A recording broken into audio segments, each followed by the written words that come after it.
నమస్కారం జీవనరేఖ కార్యక్రమానికి స్వాగతం. తెలుగు రాష్ట్రాల్లో ఎంతో మంది రోగులకు ఆయుర్వేదంలో అత్యుత్తమ చికిత్సను అందిస్తోంది కపిల ఆయుర్వేద చికిత్సాలయం. ఆయుర్వేద హాస్పిటల్లో కపిల ఆయుర్వేద మాత్రమే 50కు పైగా పడకలతో గత 5 సంవత్సరాలుగా ఇన్ పేషెంట్స్ కు అంకిత భావంతో సేవ చేస్తూ సుమారు 7,000కు పైగా అన్ని రకాల వ్యాధులకు సాంప్రదాయ కేరళ పంచకర్మ చికిత్సను అందిస్తూ అందరి మన్ననలను పొందుతుంది. సాంప్రదాయ ఆయుర్వేదిక పద్ధతుల్లో అనుభవజ్ఞులైన డాక్టర్ల పర్యవేక్షణలో రోగి వ్యాధులను తెలుసుకుని వాటిని శాశ్వతంగా నివారించేందుకు కృషి చేస్తుంది కపిల ఆయుర్వేద చికిత్సాలయం. వ్యాధులను బట్టి కాకుండా పేషెంట్ శరీర తత్వాన్ని బట్టి ట్రీట్మెంట్ ఇవ్వడంలో ప్రత్యేక స్థానంలో ఉంది. ఇవాల్టి మన కార్యక్రమంలో పక్షవాతం సమస్యతో బాధపడుతున్న రోగులకు సలహాలు ఇచ్చేందుకు కపిల ఆయుర్వేద చికిత్సాలయం నుండి పంచకర్మ స్పెషలిస్ట్ డాక్టర్ టిఎన్ స్వామి ఎండి గారు మనతో ఉన్నారు. వారిని అడిగి మరిన్ని సందేహాలను నివృత్తి చేసుకుందాం. అలాగే మీ సందేహాలు ఏవైనా ఉంటే పైన స్క్రోల్ అవుతున్న నంబర్స్ కి కాల్ చేసి నివృత్తి చేసుకోవచ్చు. నమస్కారం డాక్టర్ గారు. నమస్కారం. రైట్ డాక్టర్ గారు, ఈ రోజు మనం తెలుసుకోబోయే టాపిక్ పెరాలసిస్. అంటే పెరాలసిస్ ని పక్షవాతం అని అంటుంటారు. అసలు ఈ పక్షవాతం ఎందుకు వస్తుంది, దీనికి మెయిన్ రీజన్స్ ఏంటి డాక్టర్ గారు? పెరాలసిస్ అంటేనే ప్లీజియా అంటాం, అంటే నర్వ్ డిజబిలిటీ. ఒక శరీరంలో ఒక భాగం మనకు పనిచేయకపోవడం. అది ఎందుకు పనిచేయదు అని అంటే నర్వ్ డ్యామేజ్ కావడం వల్ల. దీని ఆయుర్వేదంలో ఏంటంటే పక్షఘాతము, పక్షవధ. అంటే పక్ష అంటే ఒక హాఫ్ ఆఫ్ ది బాడీ మనకు పనిచేయకపోవడం. దానికి పక్షవాతం అని అంటారు, పక్షవధ అంటారు, పక్షఘాతం అని కూడా అంటారు. ఇది రావడానికి మెయిన్ కారణం ఏంటంటే ఇప్పుడు మోడర్న్ ప్రకారంగా స్ట్రోక్ అని అంటాము. స్ట్రోక్ అంటే మనకు బ్రెయిన్లో ఇంజురీస్ కావడము, అది బ్లీడింగ్ కానీ లేదంటే ఏదన్నా అడ్డుపడడం కానీ రక్తనాళాలు అడ్డుపడడం వల్ల మనకి ఈ స్ట్రోక్ అనేది వచ్చి పెరాలసిస్, ఒక హాఫ్ ఆఫ్ ది బాడీ మనకు పనిచేయకుండా అయిపోతుంది. ఆయుర్వేద ప్రకారం ఏంటంటే మన శరీరంలో 3 దోషాలు ఉంటాయి, వాత పిత్త కఫాలని. దీనిలో మెయిన్గా ఈ నర్వస్ సిస్టమ్కి సంబంధించింది వాతం. ఈ వాతాన్ని మనం విషియేట్ చేసే ఆహార విహారాలు చేయడం వల్ల వాత దృష్టి కలిగి ఈ పెరాలసిస్ని కలిగిస్తుంది. అయితే దానికి మనం స్ట్రోక్ వల్ల వచ్చేదానికి మనకి ఎందుకు సడన్గా ఇట్లా అయింది అనేది తెలుసుకోవడానికి స్ట్రోక్ అనేది మెడికల్ ఎమర్జెన్సీ. మనకు రాగానే మనం హాస్పిటల్లో తప్పకుండా మనం చేయడం. ఆ స్ట్రోక్ వల్ల ఏంటంటే మనకు బ్లడ్ సప్లై తగ్గిపోతుంది బ్రెయిన్కు. దానివల్ల మనకు హాఫ్ ఆఫ్ ది బాడీ మనకు పని చేయకుండా అవుతుంది. మరి పెరాలసిస్ లో ఏవైనా డిఫరెంట్ టైప్స్ ఉన్నాయా డాక్టర్ గారు? ఉంటే ఎన్ని రకాలు? చాలా ఉన్నవి. అంటే దీనికి మెయిన్గా రావడానికి కొరకు ఏంటంటే ఇస్కెమిక్ అటాక్స్ అని ఉంటాయి. ఇస్కెమిక్ వల్ల అంటే మనకు రక్తనాళాల్లో ఏదైనా థ్రాంబస్, ఏదైనా ట్యూమర్ లాగా అడ్డుపడడం వల్ల అక్కడ బ్లడ్ సప్లై ఆగిపోతుంది. ఆగిపోవడం వల్ల ఏమవుతుందంటే ఒక శరీరంలో ఒక పార్ట్ మనకు పని చేయకుండా పోతుంది. అలాగే ఏంటంటే బ్లీడింగ్, హెమరేజిక్ అటాక్, అంటే బ్రెయిన్లోనే మనకు బ్లీడ్ అయిపోయి నర్వస్ సిస్టంలో బ్లీడ్ అవుతుంది. దానివల్ల కూడా మనకు ఇది పెరాలసిస్ వచ్చే అవకాశం ఉంటుంది. అది కాకుండా కూడా ఇంజురీస్, అంటే బ్రెయిన్లో ఇంజురీస్ కావడం కానీ, స్పైనల్ కార్డ్ ఇంజురీస్ కావడం వల్ల కానీ, తర్వాత ఇంకా కొన్ని కారణాల వల్ల మనకి వ్యాధి పెరాలసిస్ వచ్చే అవకాశం ఎక్కువగా ఉంటుంది. రైట్ డాక్టర్ గారు, మరి ఆయుర్వేద ప్రకారం దీని గురించి వివరాలు ఇస్తారా? ఆయుర్వేద ప్రకారం అంటే మనకు యూజువల్గా వాత అంటేనే మనకు నర్వస్ సిస్టము, మన శరీరంలో ఏ పార్ట్ పనిచేయాలన్నా కానీ వాతము సమదృష్టిలో ఉన్నప్పుడే అది కరెక్ట్గా పనిచేస్తుంది. ఎప్పుడైతే అది దృష్టి తిన్నుతుందో అప్పుడు మనకు ఈ పెరాలసిస్ వచ్చే అవకాశం ఉంటుంది. అది రావడానికి ఏంటంటే ఆహారాలు మనకు వాతాన్ని ఇంక్రీజ్ చేసేది కానీ, దృష్టి చేసే ఆహారాలు కానీ, ఎక్కువసేపు నైట్ మెలకువ ఉండడం కానీ, అలాగే కోల్డ్ ఐటమ్స్ తీసుకోవడం వల్ల కానీ, తర్వాత న్యాచురల్ కాల్స్ ఉంటాయి కదా, న్యాచురల్ అర్జెన్సీ అది సపరేట్ చేయడం మూలంగా కానీ, దీని అన్నిటితోని వాత దృష్టి కలిగి ఏమవుతుందంటే మనకు శరీరం లోపల పక్షవాతాన్ని కలిగిస్తుంది. అది దీనికి అల్టిమేట్ సిస్టమ్ అనుకోండి ఆయుర్వేదం. ఎందుకంటే ఈ పక్షవాతానికి గత 1000 సంవత్సరాల నుండి కూడా మన వైద్యులు ఆయుర్వేదం లోపల పంచకర్మ చికిత్సలు కానీ, తర్వాత ఇంటర్నల్గా మన శమన చికిత్సలు కానీ, శోధన చికిత్సలు కానీ అన్నీ చెప్పారు. దానివల్ల చాలా మటుకు మనకు పేషెంట్కు నయం చేయవచ్చు ఈ పంచకర్మ చికిత్సలతో. యా డాక్టర్ గారు, మరి అంటే ఈ పెరాలసిస్ కి ఏజ్ లిమిట్ ఇలా ఏమైనా ఉంటుంది? అంటే ఎక్కువ ఎల్డర్లీ పీపుల్కు వచ్చే అవకాశాలు ఎక్కువ ఉంటుంది. దానిలో ఏంటంటే ముఖ్యంగా ఈ బ్లడ్ ప్రెషరు ఎక్కువ ఉండడం మూలంగా, తర్వాత డయాబెటిక్ కాంప్లికేషన్స్లో కానీ, తర్వాత ఇంకా కొన్ని హెమరేజిక్ కానీ బ్రెయిన్ ప్రాబ్లం ఉన్న వాళ్ళలో కానీ మనకు ఇవి వచ్చే అవకాశాలు ఎక్కువ ఉంటుంది. మరి పెరాలసిస్ తో బాధపడుతున్న పేషెంట్ ఎవరైతే ఉన్నారో వారికి మనం ఎలాంటి లక్షణాలను చూడొచ్చు వారిలో? అది ఒకటి. అది ఒక్కొక్కసారి ఏంటంటే ఈ లక్షణాలు మనకు పెరాలసిస్ వచ్చే ముందు కూడా కొంచెం అలారం సైన్స్ ఏర్పడతాయి. అంటే సడన్గా ఏమవుతుందంటే మనకు ఒక చెయ్యి కాలు మొద్దుబారిపోవడము, తిమ్మిరి రావడము, అలాగే చల్లబడిపోతుంది. పేషెంట్లే కంప్లైంట్ చేస్తారు మనకు వచ్చి, రాత్రిపూట మాకు ఇట్లా అవుతుంది, లేకపోతే మాకు ఈ సడన్గా నడవడంలో తడబాటు అవుతుంది అనేది. తర్వాత మాట్లాడడం, మెయిన్గా లక్షణం ఏంటంటే స్పీచ్ సరిగా రాదు వాళ్ళకి, అంటే తడబడతా ఉంటుంది స్పీచ్. అలాగే నడకలో కూడా కోఆర్డినేషన్ ఉండదు, తడబడతా ఉంటారు. సో ఇవి సడన్గా ఉన్నట్టుండి ఒక్కొక్కసారి తలనొప్పి, విపరీతమైన తలనొప్పి వస్తుంది ఏ కారణం లేకుండా కూడా. అటువంటప్పుడు కూడా ఇవి వచ్చే అవకాశం ఉంటుంది. వామిటింగ్ కావచ్చు, అన్కాన్షియస్ కూడా కావచ్చు. సో ఈ లక్షణాలు ఉంటే ఏంటంటే మనం తొందరగా మనం ముందు వచ్చినప్పుడైనా డాక్టర్ గారి దగ్గరికి వెళ్తే కొంతవరకు మనం ప్రివెంట్ చేసుకోవచ్చు. కాకపోతే ఇది సడన్గా వచ్చే అవకాశం ఉంటుంది. ఉదయం పూట ఎక్కువ వస్తుంది. ఎందుకు అని అంటే యూజువల్గా బాత్రూమ్ అది వెళ్ళినప్పుడు ఏంటంటే ఆక్సిజన్ సప్లై సరిగ్గా బ్రెయిన్కు ఉండకుండా సడన్గా పడిపోయే అవకాశం, పక్షవాతం వచ్చే అవకాశం ఎక్కువ ఉంటుంది ఎల్డర్లీ పీపుల్. మరి ఆయుర్వేదంలో దీనికి ఎలాంటి చికిత్సలు ఉన్నాయి డాక్టర్? ఆయుర్వేదం లోపల మనకు ఇంటర్నల్ మెడిసిన్స్, శమన చికిత్స ఉంది. ఇంటర్నల్ మెడిసిన్స్ అంటే మనకు మందులతోని నయం చేసేది. అలాగే శోధన చికిత్స అని కూడా ఉంటుంది. శోధన చికిత్స అంటే మనకు పంచకర్మలు ఇంటర్నల్గా మనం ఏవైతే స్నేహస్వేదాలు చేయడం కానీ, తర్వాత వమన విరేచనాలు, వస్తి, నస్యము, అలాగే కేరళీయ పంచకర్మలు శిరోవస్తి కానీ, లేదంటే శిరోధార కానీ, పిచ్చు కానీ, ఇలాంటివి చేయడం వల్ల మనకు నయం అవుతుంది. అయితే ఈ స్నేహన చికిత్సలు ఏంటంటే మనకు బాహ్యంగా చేస్తాము, ఆభ్యంతరంగా కూడా ఇస్తాము. అంటే ఇప్పుడు మనకు ఆయిల్ అప్లికేషన్ ఉంటుంది మన పంచకర్మ సెంటర్లో. అలాగే ఇంటర్నల్గా కూడా మనము ఇన్ పేషెంట్స్కు ఆయిల్ ఇచ్చేసి మనం పంచకర్మలు నిర్వహిస్తూ ఉంటాం. ఆ పంచకర్మలలో ముఖ్యంగా ఏంటంటే విరేచన కర్మ అనేది ముఖ్యంగా ఇది చేస్తాం. దానికంటే ముందు స్నేహస్వేదాలలో స్వేదన కర్మ అనేది కూడా ఒకటి ఉంటుంది. స్పెషల్గా ఏంటంటే స్వేదన కర్మ లోపల మనం ఫోమెంటేషన్ ఉంటాము. ఫోమెంటేషన్ చేయడం వల్ల ఏంటంటే మనకు సర్క్యులేషన్ ఇంప్రూవ్ అవుతుంది. అట్లాగే ఆ పార్ట్ మనకు పనిచేయడం అనేది మొదలవుతుంది. దానిలో ఏంటంటే ఈ స్వేదన కర్మ లోపల మనకు ఎలకిడి అని మనకు ఉంటుంది. ఎలా అంటే ఆకులతోంది, దాన్నే పత్రపోటలి పిండ స్వేదం అని కూడా చెప్తారు. దాంట్లో ఏంటంటే మెడికేటెడ్ లీవ్స్ అని ఒక బౌల్ లాగా కట్టేసి దాంతోనే మనం ఫోమెంటేషన్ చేయడం. అలాగే నవరకిడి అనేది ఇందులో స్పెషల్ చికిత్స పక్షాఘాతం లోపల. ఈ నవరకిడి అనేది కూడా కేరళీయ పంచకర్మ ద్వారానే మేము అన్ని చేస్తూ ఉంటాము. చేసే వాళ్ళు కూడా టెక్నీషియన్స్ కూడా కేరళ వాళ్ళే చేస్తూ ఉంటారు. వాళ్ళు ట్రైనింగ్ అయిన ఉన్నవాళ్ళు. ఎందుకంటే తోని తయారు చేసే నవరకిడి ఏదైతే ఉన్నదో అది ఒక స్పెషల్ ఆయిల్తోని కొన్ని రైస్తోని కొన్ని మెడిసిన్స్ వేసి ఒక బౌల్ లాగా చేసేసి దాంతో మనం ఫర్మెంటేషన్ ఇవ్వడం ద్వారా.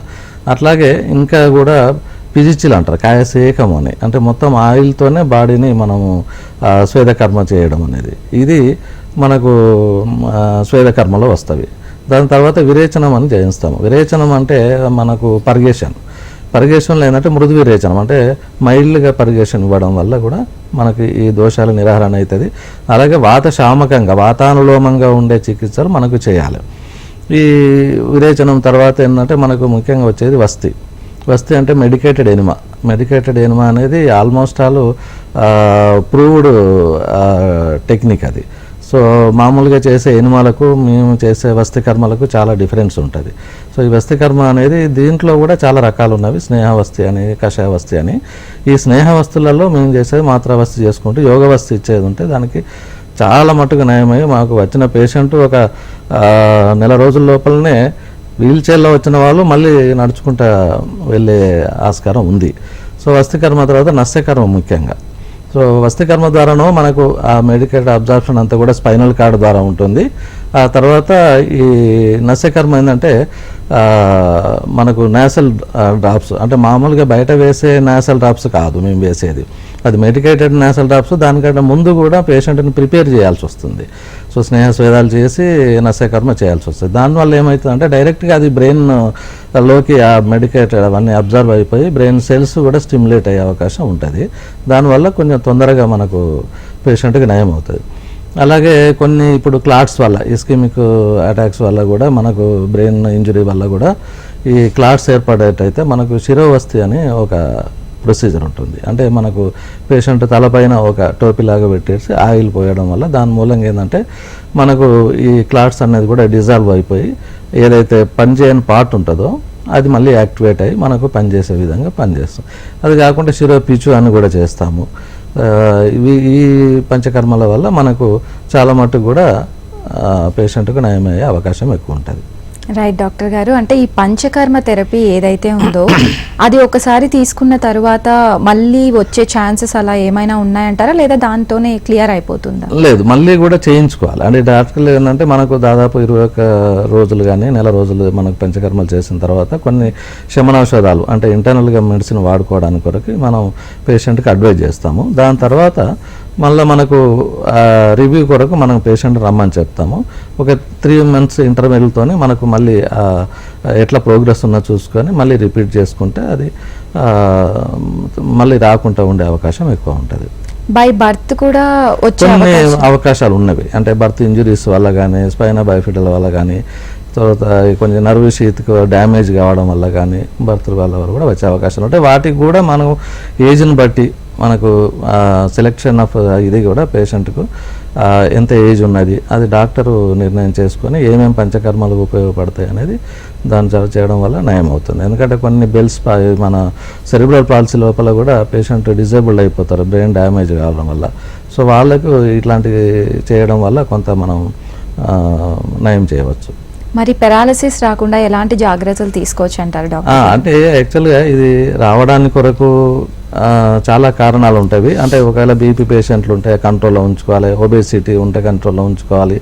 తర్వాత కొన్ని చేయకూడని అంటే రాత్రి జాగరణం చేయడం కానీ స్మోకింగ్, ఆల్కహాల్ ఇవన్నీ ఉంటాయి కదా, దానివల్ల కొంచెం ఈ వాతం ఇంక్రీజ్ కావచ్చు, లేదంటే హైపర్ టెన్షన్ ఎక్కువ వచ్చి బ్రెయిన్లో వెసల్స్ అన్నీ మన బ్లీడింగ్ కావచ్చు.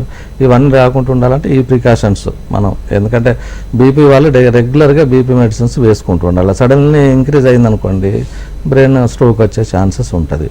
అలాగే డయాబెటీస్ కూడా అంతే, డయాబెటీస్ కూడా కంట్రోల్లో ఉంచుకోవాలి. ఆ తర్వాత ఇంకేమైనా కిడ్నీ ప్రాబ్లం ఉన్న వాళ్ళు, ఇంకా అదర్ ఎలిమెంట్స్తో సఫర్ అయ్యే వాళ్ళు అవన్నీ నార్మల్గా కంట్రోల్లో ఉంచుకుంటే మనకు ఇది రాకుండా మనం కొంతవరకు ప్రివెంట్ చేసుకోవచ్చు. అంటే డాక్టర్ గారు, కొంతమందికి అంటే ఇది వరకు మీరు చెప్పినట్లు పెరాలసిస్ ఎప్పుడు వస్తుందో మనకు తెలియదు. సో సడన్ గా ఆ పర్సన్ పెరాలసిస్ తో బాధపడుతున్నప్పుడు అంటే ఎంత టైంలో మనం హాస్పిటల్కి తీసుకెళ్ళాలి అని అంటారు? చాలా ఇది సడన్, ఇది మెడికల్ ఎమర్జెన్సీ. ఈ స్ట్రోక్ అనేది మెడికల్ ఎమర్జెన్సీ కాబట్టి ఇమ్మీడియట్గానే తీసుకెళ్ళాలి ఎప్పుడైతే లక్షణాలు. కాకపోతే మనకు ముందు కొంచెం ప్రికాషన్గా ఉండాలంటే కొంచెం ముందు వచ్చే లక్షణాలను కనుక మనం కాలు చేతులు తిమ్మిళ్ళు వస్తున్నాయి, వన్ సైడ్ సరిగా పని చేయట్లేదు, ఒక్కొక్కసారి నిద్రలో కూడా మనకు స్లీప్ పెరాలసిస్ లాగా కూడా వస్తుంది. అంటే పడుకొని మనం లేచేసరికి అసలు ఈ చెయ్యి లేపలేకపోతారు కొంతమంది. సో ఇలాంటి ఏంటంటే ప్రికాషన్గా ముందే మనకు అది తెలుసుకుంటే తర్వాత నడవడం లోపల ఇవన్నీ కూడా వచ్చినప్పుడు ఏంటంటే సడన్లీ స్ట్రోక్ వచ్చినప్పుడు ఇమ్మీడియట్గా మనం వెళ్ళాల్సి ఉంటుంది, హాస్పిటల్కి వెళ్ళాలి. తర్వాత ఎంతవరకు డాక్టరు ఎగ్జామ్ చేసి ఏమైనా పరీక్షలు ఉంటే అవసరమైన పరీక్షలు చేసి దానికి కావాల్సిన ట్రీట్మెంట్ ఇస్తే తొందరగా నయమవుతుంది. లేదంటే ఎందుకంటే బ్లడ్ సప్లై బ్రెయిన్కు కొన్ని మినిట్స్లలో కూడా మనకు బ్రెయిన్ సెల్స్ డెత్ అయ్యే అవకాశం ఉంటుంది. సో అది కాకుండా ఉండాలంటే ఇమ్మీడియట్ ట్రీట్మెంట్ అవసరం పడుతుంది. రైట్. పెరాలసిస్ లో మరి కొంతమందికి మూతి వంకర పోవడం ఇలాంటివి జరుగుతూ ఇది ఆయుర్వేదిక్ లో మంచి చికిత్స ఉంది. ఆయుర్వేదిక్ లో కూడా చాలా వేల సంవత్సరాల కిందనే దీన్ని ఇది ఏంటంటే ఫేషియల్ పెరాలసిస్ అంటారు దాన్ని. ఇంకా రకంగా చెప్పాలంటే బెల్స్ పాలసీ అని అంటారు. దానివల్ల ఏమవుతుందంటే ఒక సైడ్ మూతి వంకర పోతుంది, ఒక సైడ్ కన్ను కూడా మూతపడదు. తర్వాత వాళ్ళు ఏమి తినాలనుకున్నా కానీ తాగాలనుకున్నా కానీ తాగలేరు. సో అట్లాంటప్పుడు ఏంటంటే కంపల్సరీగా వాళ్ళకు అసిస్టెంట్గా ఉండి వాళ్ళని చూసుకోవాల్సి వస్తుంది. దీంట్లో ఆయుర్వేదిక్లో స్పెషల్ అంటే నింబు అండ స్వేద అని ఒక స్పెషల్ ఆయుర్వేదిక్ ట్రీట్మెంట్ ఉంది. దానివల్ల స్నేహస్వేదాలు అవుతుంది. ఆ తర్వాత కూడా శిరోవస్తి లాంటి ప్రక్రియలు చేయడం వల్ల మనకు ఈ కొన్ని పెరాలసిస్లో కూడా టెంపరీ అండ్ పర్మనెంట్ డ్యామేజ్ కూడా ఉంటాయి. కొన్ని తొందరగా మనం చేయడం వల్ల ఏమవుతుందంటే తొందరగా మనకు నయం అయిపోతుంది, పర్మనెంట్ డ్యామేజ్ కాకుండా చూసుకోవాలి అంతే. సో తొందరగా మనకు ఈ ఫేషియల్ పెరాలసిస్ మాత్రం అర్జిత వాతం అని ఆయుర్వేదిక్లో చెప్తారు. ఒక సైడ్ మూతి వంకర పోవడము, కన్ను మూత పడకపోవడము, ఒక సైడే తలనొప్పి రావడము, ఈవెన్ కొంతవరకు సెన్సేషన్ కూడా లాస్ కావడము, ఇవన్నీ దాని లక్షణాలు ఉంటాయి. ఈ ఫేషియల్ పెరాలసిస్ ఏదైతే ఉందో మీరు చెప్పినట్లు లైక్ ఇది పంచకర్మ ట్రీట్మెంట్ తీసుకుంటే మళ్ళీ యథావిధిగా వచ్చే అవకాశం ఉంటుంది. తప్పకుండా దీనికి అన్ని పంచకర్మలు మనం చేసుకుంటూ స్పెషల్ ఒకటి నింబు అండ స్వేద అనేది ఒకటి ఉంటుంది, దాన్ని మనం డాక్టర్ గారి పర్యవేక్షణలో చేసుకుంటే తప్పకుండా దానికి క్షీర ధూమం అని కూడా, ఎందుకంటే వాళ్ళకు మౌత్ దగ్గర వాళ్ళకు స్ట్రెంత్ ఉండదు. సో సెలైవేషను, సరిగా నీళ్ళు తాగకపోవడము, తిన్నా కానీ మనకు ఒక సైడ్ అంతా బయటికి రావడము, ఇలాంటి వాటి మూలంగా ఏమవుతుందంటే మనకు క్షీరధూమం అనే ఒక ప్రక్రియ ద్వారా కూడా మనకు సెల్స్ను అంతా యాక్టివేట్ చేసేసి దానికి నయం చేయవచ్చు. అలాగే నింబు అండస్వేదం అనే ఒక స్పెషల్ ట్రీట్మెంట్ ఉంటుంది. ఆ విధంగా కాకుండా శిరోవస్తి తర్వాత మిగతా పంచకర్మలతోనే వస్తికర్మతోనే మనం నయం చేయవచ్చు. మీరు ఇప్పటి వరకు మీ సర్వీస్లో మీ ప్రాక్టీస్లో చాలా పేషెంట్స్ ని చూసింటారు ఇలా. సో ఎన్ని మంత్స్ లో నయం అవుతుంది డాక్టర్ గారు పెరాలసిస్? అయితే దీనికి ఒకటే అడ్వైజ్ ఏంటంటే మనకు పెరాలసిస్ అటాక్ అయిన తర్వాత తొందరగా వచ్చేది ఉంటే మనకు తొందరగా నయం అయ్యే అవకాశం ఉంటుంది. ఎందుకంటే పెరాలసిస్ అనేది ఇప్పుడు మనకు రాను క్రానిక్ దానిలో ఏంటంటే స్పాస్టిసిటీ అనేది పెరిగిపోతుంది, అంటే స్టిఫ్ అయిపోతుంది, అంటే మొత్తం చేతిలో ఏదైతే సైడ్కి ఉన్నదో మొత్తం స్టిఫ్ అయిపోతుంది. దానికి మా స్టేట్కి తీసుకురావడానికి ఏంటంటే కొంచెం టైం పడుతుంది. ఒక 1 మంత్ అటాక్ అయిన 1 మంత్లో వచ్చేది ఉంటే మనం 1 మంత్లో మనం క్యూర్ చేసి పంపించవచ్చు. లేదు క్రాన్సిటీ చాలా సంవత్సరాలు అయిపోయింది, అలాగే చాలా మటుకు ఈ కండరాలన్నీ కూడా ఫ్లాసిడ్గా అయిపోయినవి, తర్వాత డిజబిలిటీ ఎక్కువ క్రానిక్ అయితే మాత్రం టైం ఒక 2-3 నెలల్లో మనం నయం చేయవచ్చు. అంటే మీరు ఇది వరకు చెప్పినట్లు పర్మనెంట్ అండ్ టెంపరరీ అని చెప్పారు కదా ఈ పెరాలసిస్ అనేది. సో పర్మనెంట్ గా చాలా మంది బాధపడుతుంటారు, లైక్ కాళ్ళు చేతులు పడిపోయి మూతి వంకర ఇలా జరుగుతూ ఉంటుంది కదా. సో అలాంటి వాళ్ళకి కూడా పంచకర్మ ట్రీట్మెంట్స్ ఇచ్చి నయమైన పేషెంట్స్ మీ సర్వీస్ లో ఉన్నారు, చాలా మంది ఉన్నారు. చాలా మటుకు వాళ్ళు సపోర్ట్ తోని వీల్ చైర్ లో వచ్చిన వాళ్ళు మా దగ్గర వితౌట్ సపోర్ట్ ఓన్లీ స్టిక్ తో సహాయంతో మళ్ళీ బయటకు వెళ్ళిన వాళ్ళు ఉన్నారు. పంచకర్మ ట్రీట్మెంట్ అనేది కరెక్ట్గా జరిగితే ఇమ్మీడియట్గా మనకు రిలీఫ్ వచ్చేస్తుంది. అందులో పంచకర్మలలో మళ్ళీ సెలెక్షన్ ఆఫ్ ద డ్రగ్స్ కానీ selection of the type of treatment కూడా తీసుకోవాలి. స్నేహస్వేదాలు తర్వాత పంచకర్మలలో ఏది ఆయనకు సూటబుల్ ఉంటుంది, దోషాలు ఏది మనకు డామినేట్గా ఉన్నది, అవన్నీ కూడా చూసుకుంటే మనకు ట్రీట్మెంట్లో మంచి రిజల్ట్ వచ్చే అవకాశం ఉంటుంది. 2-3 నెలల్లో వాళ్ళు మంచి నయం అయిపోతారు. అంటే ఈ టెంపరరీ పెరాలసిస్ ఏదైతే ఉందో దానికి మీరు ఓన్లీ మెడిసినే సజెస్ట్ చేస్తారా లేదా ఖచ్చితంగా పంచకర్మ ట్రీట్మెంట్? పంచకర్మ శోధన చికిత్స తర్వాతనే శమన చికిత్స. శోధన చికిత్స అంటే మొత్తం బాడీ క్లెన్సింగ్ అనేది కావాలి, బాడీకి మొత్తం క్లిన్సింగ్ అయిన తర్వాతనే మనకు ఈ శమన చికిత్స. శమన చికిత్సలో కూడా చాలా రకాలు ఉన్నవి. ముఖ్యంగా మనకు బంగారంతో తయారు చేసిన మెడిసిన్స్ చాలా మటుకు ఎఫెక్టివ్ ఉంటాయి. బృహద్వాత చింతామణి, యోగేంద్ర రస్ అని, ఆ తర్వాత ఇంకా ధన్వంతరి, ఇది తర్వాత రకరకాల ధన్వంతరి కషాయం కానీ మహారాష్ట్ర కషాయం కానీ చాలా కషాయాలు ఉన్నవి, ఘృతాలు ఉన్నవి, గుటిబాటులు ఉన్నవి, చాలా శమన ఔషధాలు ఉన్నవి. అవి మనం డాక్టర్ ప్రిస్క్రిప్షన్ ప్రకారంగా వాడుకుంటూ తగ్గిపోతుంది. కాకపోతే మొదలు మాత్రం పంచకర్మ చికిత్సలే చేయాల్సి వస్తుంది. రైట్ డాక్టర్ గారు, మరి పెరాలసిస్ తో మీ దగ్గరికి పేషెంట్స్ వచ్చినప్పుడు మీరు ఎలాంటి లైక్ పరీక్షలు చేయించుకోమని చెప్తూ ఉంటారు? యూజువల్గా ఏంటంటే మనకు పేషెంట్ ఆల్రెడీ వాళ్ళు డయాబెటిక్, ఆల్రెడీ వాళ్ళు హైపర్ టెన్షన్ ఇలాంటి వేరే బాధపడుతుంటే complete routine examination, complete blood picture, renal profile, liver profile, lipid profile ఇవన్నీ చేయించుకోమని అడ్వైజ్ చేస్తాము. అది కాకుండా ఎక్స్రేస్, ముఖ్యంగా ఇప్పుడు పెరాలసిస్ వచ్చింది అని అంటే ఆల్రెడీ వాళ్ళకు CT scan of the brain, MRI of the brain, ఈ స్పైనల్ కార్డు ఇవి తీసుకొని ఉన్నట్లయితే వాళ్ళకు ఇవే సజెస్ట్ చేయాల్సినవి. ముఖ్యంగా మాత్రం CT scan of the brain and MRI of the brain మాత్రం మనం అడ్వైజ్ చేయొచ్చు. ఎస్ డాక్టర్ గారు, మరి అంటే ఈ పెరాలసిస్తో ఎవరైతే బాధపడుతూ ఉంటారో కొంతమంది లైక్ మంచంలో పడి ఇలా ఉంటారు కదా, సో వాళ్ళు కొంచెం మెంటల్గా డిప్రెషన్ ఇలా ఉంటారు. సో అలాంటి వారికి మరి ఈ ఫ్యామిలీ ఎంత వరకు సపోర్ట్ చేస్తే వాళ్ళకి నయం అవ్వచ్చు? చేయాలి. ఎందుకంటే ముందు రోజు వరకు కూడా ఆయన అన్ని యాక్టివిటీస్ సెల్ఫ్గా చేసుకున్న వాళ్ళు సడన్ స్ట్రోక్ వల్ల ఏమవుతుందంటే ఒక సైడ్ మొత్తము కాలు చేతి పని చేయకుండా పోతుంది. దానివల్ల ఏమవుతుందంటే ఒకరి మీద డిపెండ్ కావాల్సి వస్తుంది. అట్లా ఇంట్లో వాళ్ళు కూడా ఎట్లా అంటే ఆయనకు సపోర్ట్గా ఇచ్చేసి కొంచెం మెంటల్గా, ఎందుకంటే డిప్రెషన్లోకి వెళ్ళిపోతాడు పేషెంట్. ఎందుకంటే నేను ప్రతిదానికి ఒకరి మీద డిపెండ్ అవుతున్నా కదా, ప్రతిదానికి నేను ఒకరి సహాయం తీసుకుంటున్నా కదా అని పేషెంట్ కొంచెం డిప్రెషన్లోకి పోతాడు. సరిగా తినకపోవడము, ఎప్పుడు అదే ఆలోచనలో ఉండడము. అలాంటప్పుడు ఏంటంటే మనం ఫ్యామిలీ మెంబర్స్ ఆయనకి చాలా మటుకు సపోర్ట్ చేయాల్సి వస్తుంది. అట్లాగే ట్రీట్మెంట్ విషయంలో కూడా అట్లాంటి వాళ్ళకి హాస్పిటల్ మనకు కపిల్ చికిత్సలో ఇన్పేషెంట్ ఫెసిలిటీ ఉన్నది కాబట్టి అక్కడ అడ్మిట్ చేసి తీసుకుంటే అంటే కొంచెం వాతావరణం చేంజ్ ఉంటుంది. ట్రీట్మెంట్ ఇప్పుడు తీసుకునేటప్పుడు ఏంటంటే వాళ్ళకు ఆహార నియమాలు కూడా మేము స్ట్రిక్ట్గా చెప్తాము.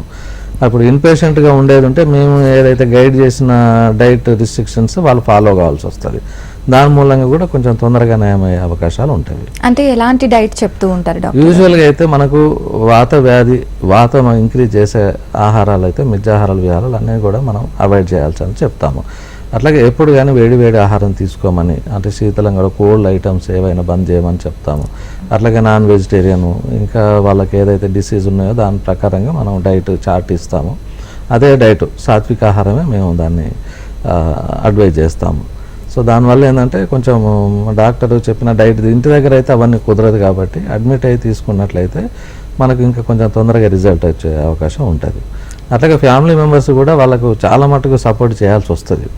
ఎందుకంటే మానసికంగా వాళ్ళు చాలా కుంగిపోతూ ఉంటారు, అదే పనిగా ఆలోచిస్తూ ఉంటారు. సో వాళ్ళకు కొంచెం బయటకు తీసుకెళ్ళడం కానీ, వాళ్ళకు మనోధైర్యం ఇవ్వడం కానీ, ఏం లేదు మందులు వాడితే తగ్గిపోతుంది అని చెప్పడం వల్ల దానికి వాళ్ళకు కొంచెం విల్ పవర్తోనే వాళ్ళు తొందరగా నయమయ్యే అవకాశం ఉంటుంది. మరి వంశపారపర్యంగా కూడా ఈ జబ్బు వచ్చే అవకాశం అంటే వంశపారపర్యంగా కూడా ఛాన్సెస్ ఉంది. ఎందుకనంటే వాళ్ళకు ఏదైనా ఇప్పుడు బీపీ, డయాబెటీస్ ఇవన్నీ కొన్ని వంశపారపర్యంగా వస్తున్నాయి కాబట్టి అది కూడా వచ్చే అవకాశం ఉంటుంది. దానికి అట్లాంటివి ఉన్నప్పుడు మాత్రం వీళ్ళు ముందే జాగ్రత్తలు తీసుకుంటే మనకు ఈ జబ్బున పడకుండా మనం ప్రివెంట్ చేసుకోవచ్చు. అంటే మీరు ఇది వరకు చెప్పినట్లు ఈ డైట్ స్కెడ్యూల్ ఏదైతే ఉందో అది పర్మనెంట్ వాళ్ళకి, అంటే పర్మనెంట్ పెరాలసిస్తో బాధపడే వారికి ఒకలాగా, లేకపోతే టెంపరీ వాళ్ళకి ఒకలాగా ఉంటుందా డాక్టర్? లేదు, పర్మనెంట్గా వాళ్ళకి అదే, అంటే మన నయమయ్యేంత వరకు కూడా అదే తీసుకోవాలి. ఎందుకంటే వాళ్ళకి ఏదైతే డైట్ మేము సజెస్ట్ చేస్తామో ఈవెన్ డిశ్చార్జ్ అయ్యేటప్పుడు కూడా మనకు డైట్ చార్ట్ ఇస్తాము. ఏమేమి తీసుకోవాలి, రోజులో ఎట్లా తీసుకోవాలి, ఏం డైట్ తీసుకోవాలి, మెడిసిన్స్ వాడేది మన డైట్కి ముందు వాడే మెడిసిన్స్ ఉంటాయి, ఆహారం తీసుకున్న తర్వాత తీసుకునే మెడిసిన్స్ ఉంటాయి. దాని ప్రకారంగా వాళ్ళు ఫాలో కావాల్సిందే. కొంచెం ఆల్కహాల్కు, స్మోకింగ్, అట్లాంటి డయాబెటీస్ ఉన్న వాళ్ళు ఎక్కువ వాళ్ళ డైట్ రిస్ట్రిక్షన్స్ అవన్నీ కూడా మేము చార్ట్ ఇస్తాము. దాని ప్రకారంగానే వాడాల్సి వస్తుంది, లేకపోతే మళ్ళీ రికరెన్స్ అయ్యే ఛాన్సెస్ ఉంటుంది. అంటే కొంతమందికి చూసుకుంటే ఒక ఏజ్ లైక్ ఇప్పుడు చిన్న పిల్లలకి కూడా పెరాలసిస్ వస్తుంది, మనం చూస్తున్నాం కదా. అంటే కొంతమంది ఇంట్లో ట్రీట్మెంట్స్ చేస్తూ ఉంటారు, లైక్ తాళం గుర్తి చేతిలో పెట్టడం ఇలాంటివి. సో ఇలాంటివి లైక్ ఒక సెక్యూర్ గా పక్కన పెట్టేస్తారు. ఇలా పెట్టడం వల్ల, అంటే డాక్టర్ దగ్గరికి తీసుకోకపోవడం వల్ల ఏవైనా ప్రమాదం జరిగే అవకాశం ఉంటుంది. తప్పకుండా వాళ్ళకి ఆ లక్షణాలు కనిపించినప్పుడు కంపల్సరీగా డాక్టర్స్ అప్రోచ్ కావాల్సి ఉంటుంది. సో ఎందుకంటే సడన్లీ స్ట్రోక్ వచ్చి కింద పడిపోయిండు అని అంటే ఇమీడియట్గా తీసుకెళ్ళాలి. దాని త్వరగా, ఎందుకంటే బ్రెయిన్లో ఒకసారి మనం డ్యామేజ్ అయింది అని అంటే అది పర్మనెంట్గా కాకుండా మనం తొందరగా పార్షల్గా కావాలంటే తొందరగా ట్రీట్మెంట్ తీసుకున్నట్లయితేనే మనకు తగ్గే అవకాశం ఉంటుంది. ఏమాత్రం అశ్రద్ధ చేయకుండా, చిన్నపిల్లలైనా పెద్దవాళ్ళైనా అశ్రద్ధ చేయకుండా తీసుకెళ్లాల్సి ఉంటుంది. రైట్ డాక్టర్ గారు, మరి యోగా, మెడిటేషన్ ఇలాంటివి ఎంతవరకు హెల్ప్ఫుల్ అవ్వచ్చు ఆ పేషెంట్స్కి? తప్పకుండా, ఎందుకంటే మనకు యోగా అనేది ఇప్పటి నుండి 1000 సంవత్సరాల కింద నుండి మనకు మునులన్నీ చెప్పారు. దాని ప్రకారంగా ఏమేమి యోగాసనాలు తీసుకోవాలి, ఈ పెరాలసిస్లో వాళ్ళకి ఏ యోగాసనాలు తీసుకుంటానో యోగా ఎక్స్పర్ట్ దగ్గర అడ్వైజ్ తీసుకొని చేసుకుంటూ ఉండాలి. అలాగే మెడిటేషన్ కూడా, ఎందుకంటే మైండ్ కొంచెం కంట్రోల్లో ఉంచుకొని తర్వాత ఆయన విల్ పవర్ పెరగడానికి కొరకు మెడిటేషన్ కూడా మనకు దీనిలో సపోర్ట్గా ఉంటుంది. కంపల్సరీగా అది అడ్వైజ్ చేయాలి మనం. రైట్ డాక్టర్ గారు, మీ దగ్గరికి చాలామంది పేషెంట్స్ వస్తూ ఉంటారు. అంటే మీ సర్వీస్లో అంటే నయం కాని పేషెంట్స్ అలా ఏమైనా ఉన్నారా? ఉంటారు, అంటే కొంచెం పార్షల్గా నయమైపోయిన వాళ్ళు ఉంటారు, అంత మొత్తం కాకుండానే కాదు. ఎందుకంటే చాలా క్రాన్సిటీ ఉండి కొన్ని కాంప్లికేషన్స్తో వచ్చిన పేషెంట్స్ వాళ్ళలో మనం చాలా మటుకు నయం చేయొచ్చు. కానీ ఎర్లీగా వస్తే మాత్రం 100% చేస్తామని నమ్మకం చేయొచ్చు. ఆల్రెడీ 10 years, 15 years, 20 years వాళ్ళు వచ్చారు. ఒక్కొక్కసారి వాళ్ళకు కొంతవరకు మనం నయం చేసి వాళ్ళను ఫాలోఅప్లో చేసుకుంటే మనకు ప్రాబ్లం ఏమి ఉండదు. రైట్ డాక్టర్ గారు, సో మరి అంటే ఈ పెరాలసిస్తో అంటే ఇది వరకు మీరు చెప్పారు లైక్ కొంతమందికి నయం అయి ఉండొచ్చు, కొంతమందికి నయం అవ్వలేదు అని. అంటే చాలా ఇయర్స్ నుంచి బాధపడే వాళ్ళు కూడా ఈ పంచకర్మ ట్రీట్మెంట్ ద్వారా నయం అయ్యి వెళ్ళిన వాళ్ళు కూడా ఉన్నారు తప్పకుండా. దానికి ఎందుకంటే స్నేహస్వరాలు చేసి మనం పంచకర్మలు చేయడం లోపల చాలా మంచి ఈ అల్టిమేట్ సిస్టమ్ ఆయుర్వేదిక్. ఇప్పటికి కూడా చాలామంది పేషెంట్స్ కూడా ఆయుర్వేదాన్ని నమ్ముతారు. ఈ ముఖ్యంగా పెరాలసిస్లో మాత్రం వచ్చిందంటే ఆయుర్వేదిక్ మెడిసిన్స్ చాలా చాలా దూరం ఇతర రాష్ట్రాలలో కూడా పోయి కొంతమంది మెడిసిన్ తీసుకొచ్చుకొని వాడుకునే వాళ్ళు ఉన్నారు. కానీ అటువంటి వాళ్ళకి నేను ఇచ్చే అడ్వైజ్ ఏంటంటే కొంచెం క్వాలిఫైడ్ డాక్టర్ దగ్గర మనం ట్రీట్మెంట్ తీసుకోవడము, తర్వాత కొంత మెడిసిన్స్ గురించి అవగాహన ఉండి మంచి డాక్టర్ని కన్సల్ట్ అయితే మనకు రిజల్ట్ కూడా మంచిగా ఉంటుంది. రైట్ డాక్టర్ గారు, మరి పెరాలసిస్తో బాధపడే పేషెంట్స్ ఎవరైతే ఉన్నారో వాళ్ళకి మీరు ఇచ్చే సజెషన్స్ ఏంటి? ఒకటే అండి, ఎప్పుడు కానీ డిలే చేయకుండా అటాక్ అయిన వెంటనే డాక్టర్ను సంప్రదించాలి ఒకటి. రెండోది ఏంటంటే డాక్టర్ సలహా మేరకు ఏవైతే కారణాలతో వచ్చినాయో అవి వాటిని అవాయిడ్ చేయడం, అంటే ప్రివెంటివ్ మెజర్స్. సో ఇప్పుడు కొంతమంది నైటు అవసరం ఉన్నా లేకున్నా చాలామంది అవేకన్ ఉంటారు, జాగరణ ఉంటారు, అది దానివల్ల వాత దృష్టి ఎక్కువ అవుతుంది. సో అట్లాంటివి కాకుండా smoking, alcohol, obesity, diabetes, hyper tension ఇవన్నీ ఉన్న వాళ్ళు ఏంటంటే రాకుండా మనం ప్రివెంట్ చేసుకోగలిగితే మనం కొంతవరకు జాగ్రత్తలు తీసుకున్నట్టయితే రాకుండా ఉంటుంది. సో అదే నాకు ముఖ్యంగా రాగానే ఇమ్మీడియట్గా డాక్టర్, ఎందుకంటే వచ్చే ముందు కూడా ఒక సైడు కాలు తిమ్మిరి పడుతూ ఉంటుంది, ఒక సైడు మొద్దుబారిపోతూ ఉంటుంది, అట్లాగే నడవలేకపోతూ ఉంటారు, కొంచెం బ్యాలెన్స్డ్గా నడవలేకపోతుంటారు. ఎందుకు ఏంటి అనేది వాళ్ళకు కూడా అర్థం కాదు మొదలు. అది డాక్టర్ని అప్రోచ్ అయిన మాటలలో కూడా తడబడుతుంటుంది. సార్ నేను ఇదివరకు బాగా మాట్లాడేవాడిని, ఇప్పుడు ఇలా అవుతుంది ఏంటి అనేది సడన్గా వాళ్ళు గమనిస్తూ ఉంటారు. అట్లాగే విజన్లో కూడా బ్లర్డ్ విజన్ వస్తుంది. విజన్లో కూడా మనకు అంత తేడా కనిపిస్తూ ఉంటుంది, అంత మసకగా మబ్బు వారినట్టుగా. ఇలాంటివి ఉన్నప్పుడు ఏంటంటే తప్పకుండా డాక్టర్ను అప్రోచ్ అయ్యేది ఉంటే ఇది లక్షణాలు ముందు వచ్చే ఉన్నట్టున్నాయని చెప్పేసి వాళ్ళకు ప్రికాషన్గా తీసుకుంటే మనకు అసలు జబ్బు రాకుండా అవకాశం ఉంది. Right, thank you so much for the useful information doctor గారు. Thank you. నమస్కారం. ఇది ఇవాల్టి జీవన రేఖ. చూస్తూనే ఉండండి HM TV.